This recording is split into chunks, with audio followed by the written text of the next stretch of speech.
Hi guys, I'm John, and in this video I'm going to show you how you can interact with actors in your game using a generic interaction interface. And that's going to let you do a different kind of interaction for any kind of different actors that you define. So for example, I've got this sphere and we can interact like this. I've got these doors here and I can interact like this. And I've made these spotlights and we can change the color of the lights. And so I'm going to show you how to do all this and how to make any other kind of interactions that you want to make in your game using an interface. So let's get started. All right, so I'm going to get started here with a new third-person template project. And the first thing I'm going to do is make the first actor that I want to be able to interact with. So I'm just going to right-click here in the content browser, make a new blueprint actor, and I'm going to call it Spotlight. And I'll open that up and I'm going to add a spotlight component. And I'm going to drag that up like this, and I'm going to press E and rotate it on the Y-axis so it's pointing downward. And I'll change the light color here to bright green. And I'm going to change the intensity from 5,000. I'm just going to add a couple of zeros here so it's really bright. And let's check it out. I'm going to drag one into the scene here. All right, we've got our spotlight. And let's say I want to interact with this. So the first thing that I have to do is I'm going to create my general interaction interface. So I'm going to right-click in the content browser. And down here under Blueprints, do Blueprint Interface. And I'm going to call it My Interact Interface. And I'll open that up and I'll make this first function here called Interact Area Entered. And I'll add another function and I'll call this Interact Area Exited. And one more function called Do My Interaction.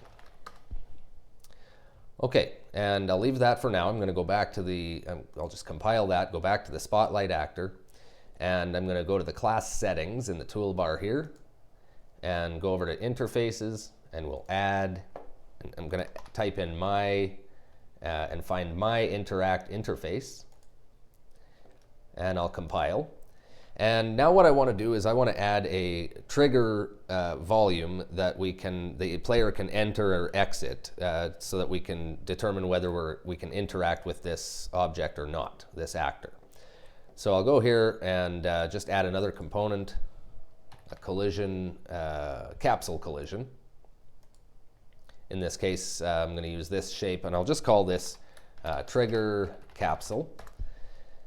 And scale it up a little bit here, right, like that. I'll move it up a little bit like this. Okay, and that's pretty good. So now that I've got my trigger capsule here, I'm going to go over to my event graph and right-click on trigger capsule, add an event, and add the begin overlap event. And I'm going to do that again and add an event, but add the end overlap event. And okay, for each of these events, I want to use our interface message that the area has been entered or exited. So what I'll do here is drag from the other actor pin, so that's going to be the actor that triggered this overlap. And I can say interact area entered.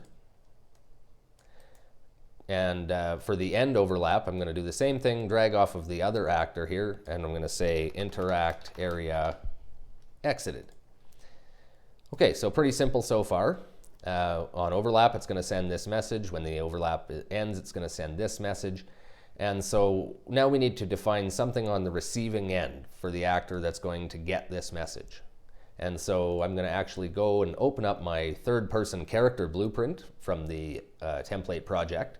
And that's here under third-person, under blueprints, and I'll open third-person character.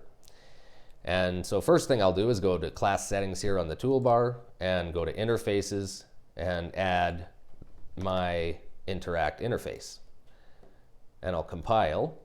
And on the event graph now, I'll just find a new empty spot here and I can right click and say event interact area entered.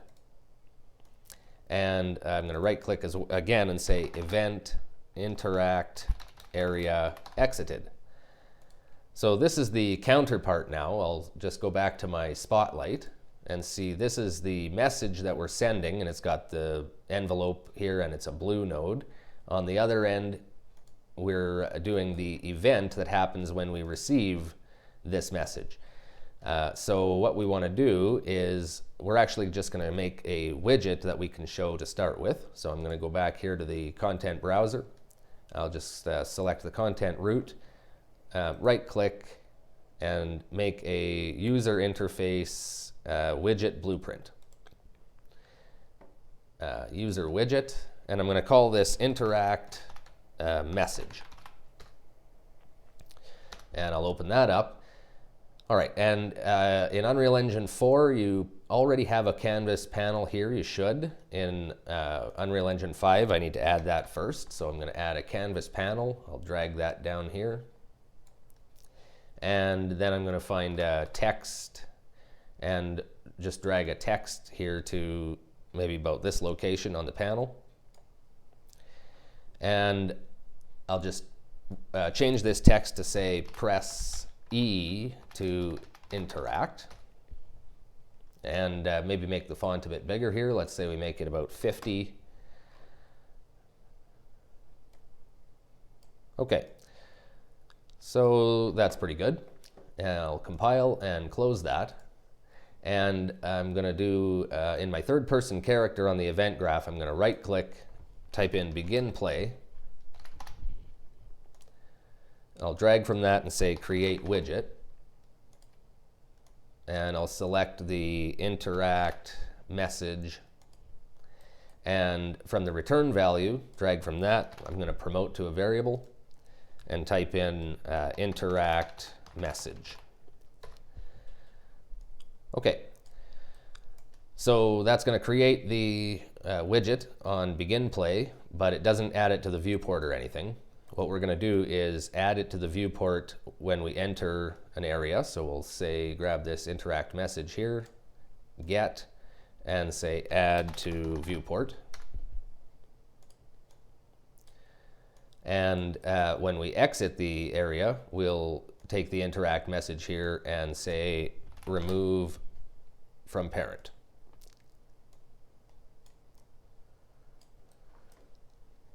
All right. So let's try it out here, and we'll see if that spotlight is triggering that widget to appear. And there it is. Press E to interact. Okay, so now we just need to build in the functionality to actually interact. And so we need to do a couple of things first here. In the third person character, we need to know which actor that we're going to be interacting with. And so I'm going to save that in a variable. So I'll make a new variable here, and I'll call this current actor to interact with. And I'll set the variable type here to actor. And now what I want to do is when we enter an interaction area, I want to set this. So I'm going to hold Alt here and drag this here. And we'll plug that in. But I need to know which actor to interact with. So what I want to do is when we get this interact area entered message, I want to add a variable here where it tells us which actor is sending this message so that I can save that. So I'll go to my interact interface and select the interact area entered function. And I'm going to add an input. And I'll call this actor, and I'll set the type to actor. And I'll compile, and now in the spotlight here, where we have this message node interact area entered, now I have this input I can load up with the reference to the actor. And so the actor is this blueprint itself, the spotlight, is the actor. So we need to go right click, say self, get a reference to self, and plug that in as the actor. Okay, and so on the other side now in the third person character blueprint, we can get that actor off of the event node for the same message, and I can feed this into our variable, the current actor, to interact with. And so that's important so that we know basically which actor we are standing near, so that when we actually interact, we're going to send a message to that actor. And so that's what we'll do here. I'm going to make a key press event here. I'll right click, type in E key. We'll just scroll down here on keyboard events and find E. All right. And so when we press this, we're just going to grab this current actor to interact with, say get, and we'll send the message, do my interaction.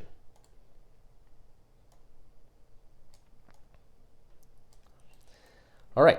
So now we can send a message to the actor that we're trying to interact with. And so on the other end, in this case, this will be the spotlight.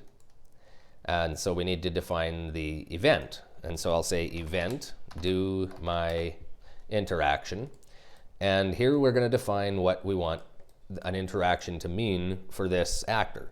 So for example, for this spotlight, I could do something like this. We could say flip-flop. I'm going to drag the spotlight in here, and I'll say set light color, and duplicate that down here. And I'll plug the A node up here and the B node down here, so it'll flip-flop between these two colors, and we'll set A to maybe a bright pink, and B back to the green color. All right, so now we should be able to press E, and this is going to send this do my interaction message, and that's going to cause the light to flip-flop colors. So let's check it out. Okay, I'm pressing E, and that is working. This is good. And so now that we've defined this basic interaction interface, it's very easy to create, say, another object or actor that I want to interact with. And so I'll do that very quickly here. I'll just, let's say, right-click, make a new blueprint actor, and I'll call this one door. And I'm going to go ahead and add a cube. And let's see here, I will scale this cube. We'll make it quite a bit thinner, maybe a bit taller. And here, I'll drag it up so that it's at the ground level. And I want it to pivot at one corner or the other here. So I'm going to just drag this over like this. So the pivot point's at the corner. And I'm going to add the trigger that we want, the area that we want to be able to interact with it. So I'll just select here, say add, this time I'll add a sphere collision. And I'll just drag this to about the middle of the door here. And scale it up, maybe something like that. All right, and so now all I have to do is go to class settings, add my interface, my interact interface, and compile, go to the event graph, and just add those same events. So the first thing I'll do is grab this sphere. I'll rename that here, call it trigger sphere. And I'll just say add event, add the begin overlap, add event, and add the end overlap. And just drag from here, we'll say interact area entered. And we get a reference to self for the actor. And for end overlap, we'll say interact area exited. And then we need to say event, do my interaction, and define what we're going to do with the door when we interact. So a door, obviously we should open or close it. So here's what I'm going to do is, let's see, first I'll make a variable called target yaw. And I'll set that to a float. And I'll scroll up here, and from begin play, I'm going to set this target yaw. So I'm going to hold Alt and drag that in, and I want to set this to whatever our current yaw is right at the beginning. So I'm going to grab this, I'll just grab the default scene root. We'll say get world rotation, split the struct pin, and feed the yaw value to our target yaw. Okay. And what we want to do is we're going to smoothly open or close the door here. So I'm going to actually use the event tick, and we're going to say, let's say, take the default scene root, and we'll say set world rotation. And I'll split this struct pin as well. Drag this way over here, actually. Because I'm going to need to make a lerp node. So right click here, type in lerp. And the return value here I'll plug into the new yaw rotation. And what we're going to do is lerp from where we're at currently. So I'll just actually borrow these nodes here, duplicate, and we'll plug in the yaw to A. And we want to go from where we are currently towards our target yaw. So I'm going to drag that over to B. And speed, we can put in, for the alpha, we're putting in how quickly we want to move between the values. I'll say something like 0.05. Okay, so I'm just going to delete this node here and move the event tick up here and plug it in. So, okay, on the event tick, we're going to set the world rotation of our scene root towards whatever the target yaw is. And so that'll just be equal to wherever it started until we make some kind of change. And so that's what we'll do when we interact. What we'll do here is flip-flop. And we'll say we want to set the target yaw to what it's at now. So get plus, let's open the door by 90 degrees. And so that'll be our action that we do on A. And then for B, we want to do the reverse and subtract 90 degrees. So I'm just going to say subtract 90. And I'll duplicate the set node here. Plug that into B. All right. So when we first interact with the door, we're going to change the target yaw from whatever it's at now to, we're going to add 90 to it. And the event tick here will take over and move the door slowly, smoothly from where it's at to the new target yaw. And then when we interact again, we're going to subtract 90 degrees, so that'll move it back to its original position. Okay, so let's take a look here, see what we've got. I'll drag a door into the scene here, and let's walk over to it. Right away we get our press E to interact message, and I'll press E, and we've got a swinging door. All right, so it's as easy as that, and you know, that took a little bit longer to set up because we did the smooth action for the door, but you can really set up an interactable object from this point on very, very quickly. And I'll just set up one more for an example here. I'm going to right-click, make a new blueprint, an actor, and I'll call this the, let's say, a sphere thing. I'll open this up, add a sphere, and I'll just drag this up to ground level and set the material here to maybe this ceramic tile checker. And I'm going to add a sphere collision for my trigger volume. We'll call this trigger sphere. And I'll drag this up as well and press R to scale it, make it maybe this big. And I'll go class settings and add my interact interface. compile, go to the event graph, right-click the trigger sphere, and add begin overlap, add the end overlap, and I'll right-click here and say event do my interaction. Okay, and so I just say interact area entered, get a reference to self, interact area exited, and for the sphere we will do, let's just grab the sphere here and say, let's say we'll do a flip-flop.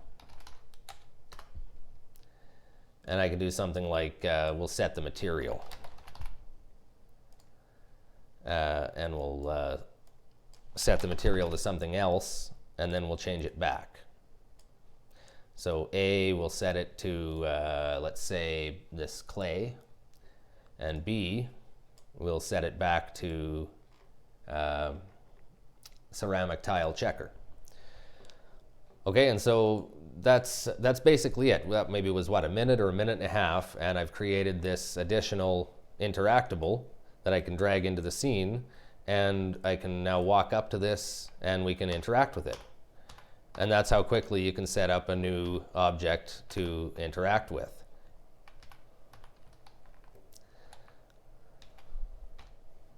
Okay, I'm just going to go ahead and open this sphere thing and make a little change here. Instead of doing this, let's say I'm going to do something like add a variable here. We'll say rotation amount. I'm going to set that to a float. And what we'll do is on the event tick, I'm going to grab the sphere here, and I'm going to add world rotation, plug that in, and I'll split the pin here and plug the rotation amount into the yaw value. Oops, I'll just drop that on here, plug that in. And okay, so now what I want to do is when I interact with the sphere, I'm going to turn the rotation amount up to some amount. Let's say, here, we'll get a set node, and we'll set it to 10. So it'll start moving by 10 degrees every tick, which is pretty quick. But what we want to do here is I'm going to make that slow down eventually back to a stop. And so we'll do that with a lerp node here again. I'm going to set the rotation amount, and I'll right-click, type in lerp, get a float lerp, and plug the return value here to the set node, rotation amount to A, leave B at 0, and how quickly we want to slow down spinning. Let's say it could be something like 0.02. All right. So it's going to rotate the sphere by whatever the rotation amount is, and then it's going to slowly lower the rotation amount, smoothly lower it towards 0 by, it's going to, however quickly you set this value. Okay, let's try it out.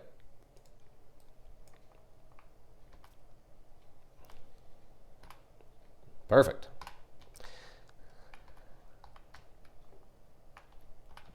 So that's the basics of using an interface to do generic interaction with actors. And now you can very quickly set up any number of interactions with any number of actors in your entire game using that interface. Okay, I hope you enjoyed watching, and thank you for watching, and we'll see you in the next video.